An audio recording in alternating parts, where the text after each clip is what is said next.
Hello po mga Amores! Welcome back to my channel. For today's video naman po ay gusto ko lang i-share yung nakita ko pong bagong video guide from DOH about some medical assistance to indigent and financially incapacitated patients or IMA-IFIF program nila.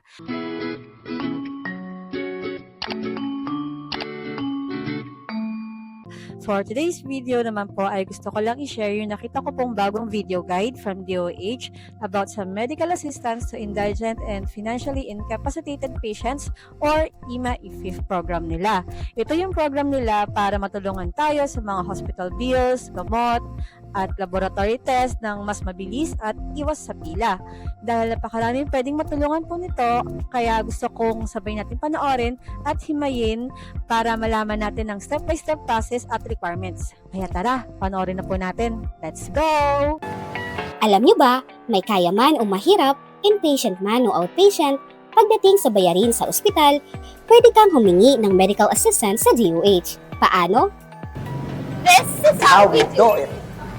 Sa pamamagitan ng Electronic Medical Assistance to Indigent and Financially Incapacitated Patients o IMA-IFIP program na inilunsad nitong June 2026. Mas mabilis at less hassle na medical assistance application na ang sasalubong sa inyo sa eGov.ph Super App. Una, pumili ng IMA-IFIP Partner Health Facility kung saan ka magpapakonsulta. Kumuha ng price quotation o charge slip para malaman kung magkano ang medical procedure. Pwede rin kopya ng hospital bill kung inpatient and admit ang pasyente.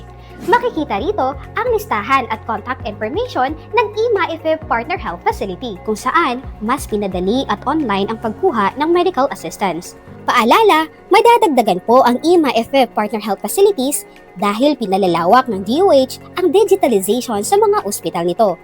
Kaya ugaliing i-check ang listahan sa QR code na ito.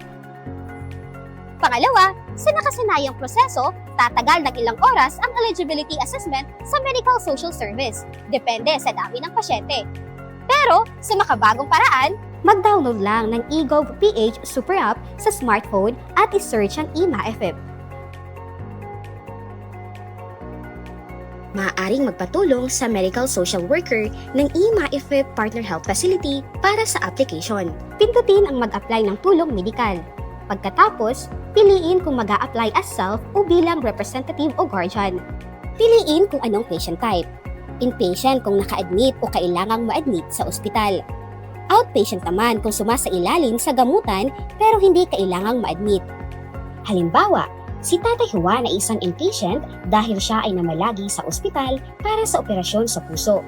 Sa health facility naman, pipiliin niya ang Philippine Heart Center na isang IMA-IFIP Partner Health Facility dahil dito siya nagpatingin at inoperahan.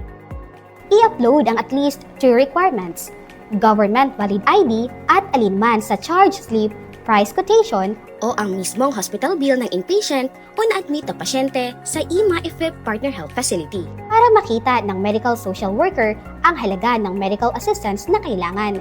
Tandaan, 2 lamang ang required na dokumento na kailangang i-upload. Pagkatapos maipasa, abangan ang alinman sa text message, email o notification sa mismong eGov.ph Super App para malaman ang status ng application at kung magkano sa hospital bill ang sagot ng IMA-IFIP.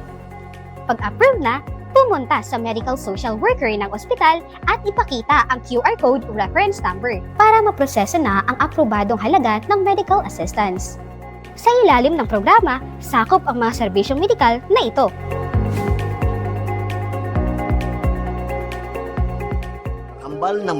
Kambal ng bagong Pilipinas ang digitalisasyon. Mas mabilis, mas pinapadali ang proseso kapag digital ang sistema. Digitalisasyon sa mga serbisyo ng pamahalaan. Naglunsad din tayo ng mga one-stop shop for government services. At para mas modern at walang pila, ito ay sa pamamagitan ng paggamit ng eGov Super App. Pagdating sa kalusugan, bawat minuto mahalaga. Kaya importante ang mabilis at digital na serbisyo para sa mas malusog na Pilipino. And that is how we do it.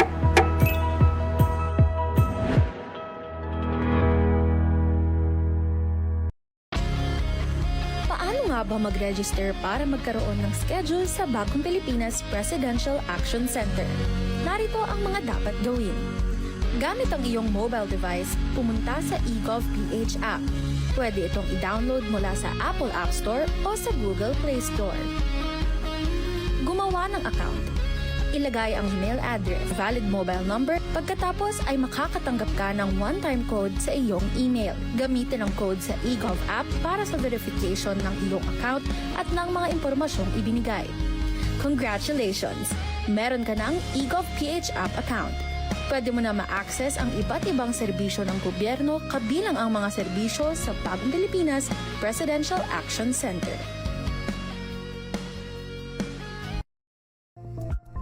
Ayun lang po mga amore, kung nakatulong po ang video po na ito, ay don't forget to hit the subscribe button and share nyo na rin po sa iba para mas marami pa po tayong maabot at matulungan.